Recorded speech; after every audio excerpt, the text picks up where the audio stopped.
of 1925, a man sat in a private suite at the most expensive hotel in Paris and did the impossible. He didn't rob a bank with a glass cutter. He didn't heist a gallery in the dead of night.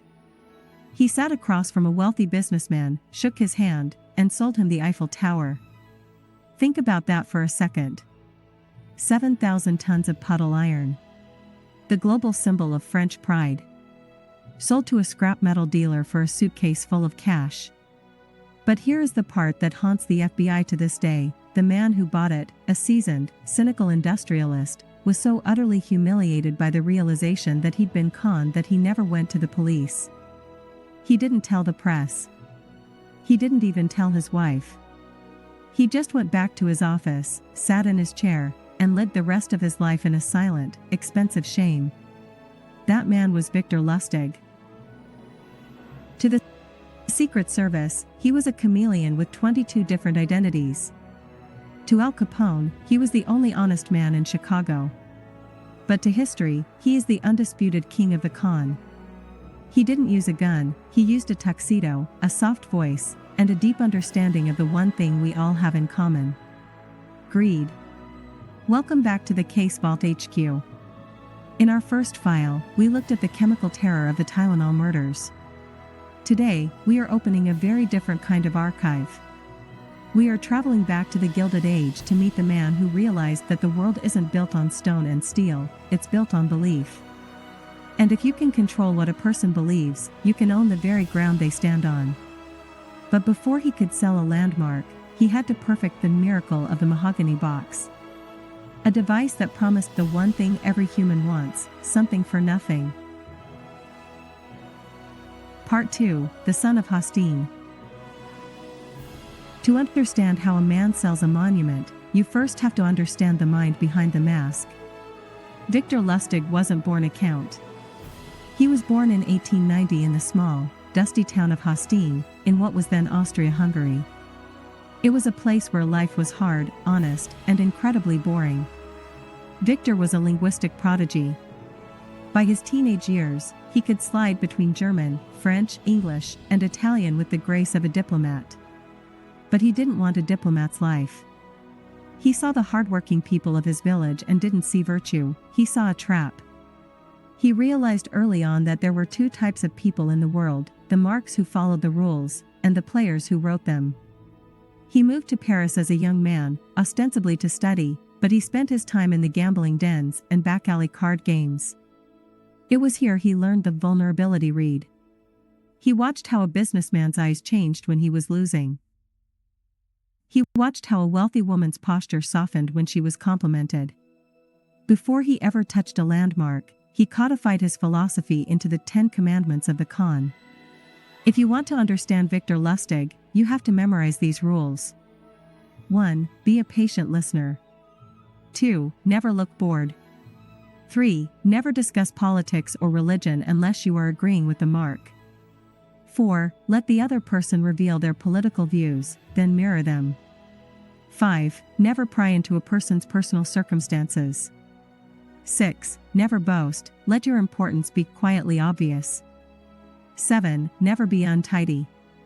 And most importantly, never get drunk. A drunk man tells the truth, and for Victor Lustig, the truth was the only thing he could never afford to give away. Equipped with these rules, Lustig left the cafes of Paris and headed for the docks of the Atlantic. The grand game was about to begin. Part 3, The Rumanian Box. In the 1920s, the frontier of deception moved to the high seas. This was the era of the luxury ocean liners, the floating palaces like the Mauretania that crossed the Atlantic. These ships were a conman's paradise. You had the wealthiest people in the world trapped in a small space for 5 days with absolutely nothing to do but drink and gamble. Lustig would book a first-class cabin under the title Count Victor Lustig. He didn't look for the loudest man in the room, he looked for the quietest millionaire. He would spend 4 days doing nothing but being a perfect friend. He didn't talk about money.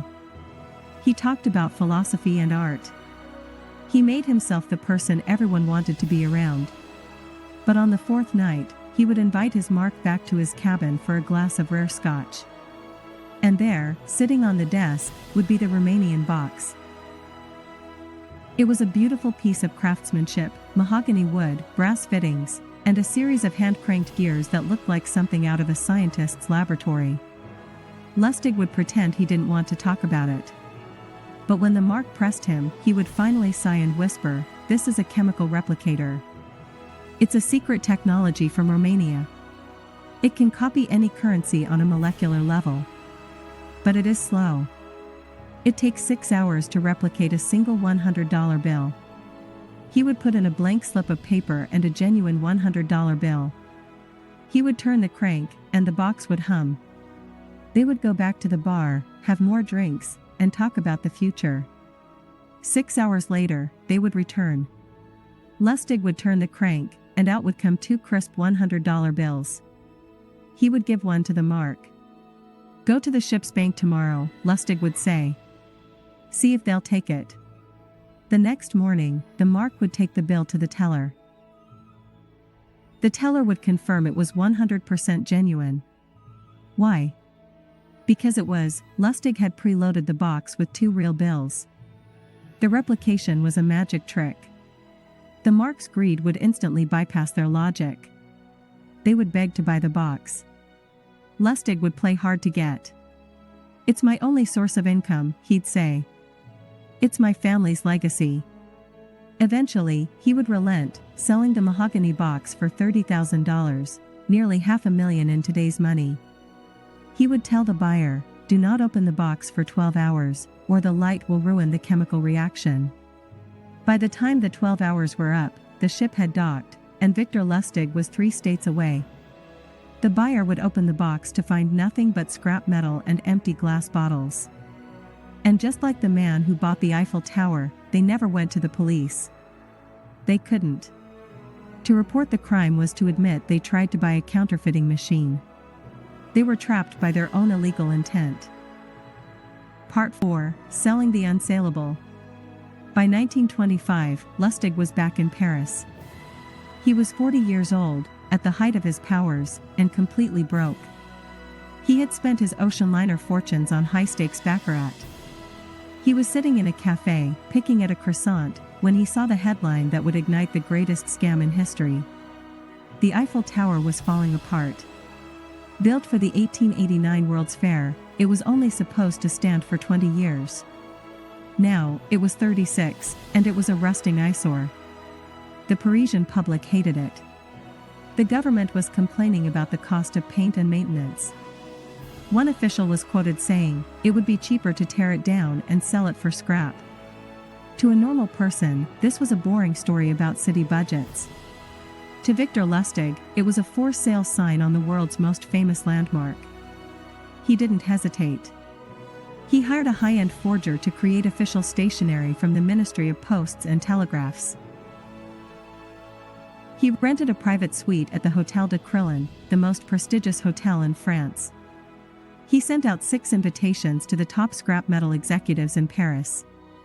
The letters were marked top secret and urgent. When the 6 men arrived at the hotel, they were met by a man who looked every bit the high-ranking bureaucrat. Lustig was dressed in a conservative charcoal suit, wearing a pince-nez, and carrying a leather portfolio. He looked exhausted. He looked like a man who carried the weight of the Republic on his shoulders. He swore the men to absolute secrecy. "The public isn't ready for this news," Lustig whispered. "There will be riots if people know we are tearing down our monument. We need a dealer who can handle the logistics quietly. We need a man of discretion." He spent an hour talking about the tonnage of the iron, the cost of labor, and the projected timeline for demolition. He made it sound like a massive, boring government project. And that was the key. By making it sound boring, he made it sound real. He watched the men carefully. He found his target in André Poisson. Poisson was new money. He had millions, but he had no social standing. He was constantly snubbed by the old Parisian aristocracy. He wanted to be the man who could say, in the salons of Paris, that he had done a secret deal for the ministry. Lustig pulled Poisson aside for a confidential follow-up meeting. He told Poisson that his bid was the strongest, but that there were complications. Lustig didn't talk about the iron. He talked about the difficulties of being a public servant. He hinted that his salary was modest and his wife liked expensive jewelry. He was asking for a bribe. This was Lustig's most brilliant move. To a normal person, a bribe is a red flag. But to a man like André Poisson, who lived in a world of backroom corruption, a bribe was the ultimate confirmation of authenticity. He thought, if this man were a scammer, he would just want the money for the tower. Because he wants a bribe for himself, he must really be a government official. Poisson handed over a massive sum of cash as a personal gift, and then he wrote a secondary check for the down payment on the Eiffel Tower. Lustig thanked him with a grave handshake. He walked Poisson to the door, watched him leave, and then went back into the suite and started packing. He didn't wait for the check to clear, he went straight to a money changer, took the cash, and caught the first train to Vienna. He spent the next week in Austria, hidden in plain sight, checking the Parisian newspapers every morning. He expected to see his face on every wanted poster in Europe. But the news never came. He realized that André Poisson was so utterly humiliated that he couldn't bring himself to go to the police. Victor Lustig had pulled off the perfect crime. Act 5, the gangster and the Count. Victor Lustig eventually moved to the United States. Prohibition-era America was a conman's paradise. It was a land of illegal booze, massive fortunes, and men who worshipped success. He arrived in New York and immediately became the Count again. But he wanted a challenge. He wanted to see if his charm worked on the most dangerous man in the world. He went to Chicago to meet Al Capone. Capone was surrounded by bodyguards and Tommy guns. But Lustig walked into Capone's office at the Lexington Hotel with a straight back and a look of quiet confidence. He told Capone he had a short-term investment that required $50,000. He promised he could double the money in 60 days. Capone looked at this elegant European and was intrigued. No one ever talked to Capone like an equal. "Okay, Count," Capone said. "I'll give you the 50 grand. But let me make one thing clear. If you're lying to me, you won't live to see day 61. Lustig took the money. But he didn't invest it. He didn't gamble it. He took the $50,000 and put it in a safe deposit box. For 2 months, he lived in a cheap motel and ate sandwiches. On the 60th day, Lustig walked back into Capone's office looking like he'd just come from a funeral. He placed the $50,000 in cash on Capone's desk. "Al," Lustig said, his voice trembling with fake regret. "The deal was a disaster. The market turned against me. I lost my own money, but I couldn't bear the thought of losing yours. Here is your principal back, to the penny." Capone was speechless. In his world, people either stole from him or died for him. No one ever failed and then brought the money back out of honor. Capone was so moved by Lustig's supposed integrity that he gave Lustig $5,000 as a gift to help him get back on his feet. That was the con. Lustig knew he could never steal $50,000 from Al Capone and survive.